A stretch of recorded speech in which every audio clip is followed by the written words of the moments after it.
Пенсионный фонд России запустил электронный сервис «Личный кабинет застрахованного лица». С помощью данного сервиса любое застрахованное лицо может узнать о своих сформированных пенсионных правах.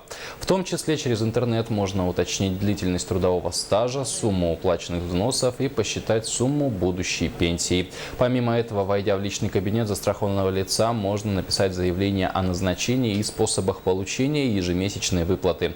Кроме того, в прошлом году Пенсионный фонд заключил договор с многофункциональным центром о предоставлении 13 видов услуг. В данное время через МФЦ пенсионные услуги получили свыше 7 тысяч человек.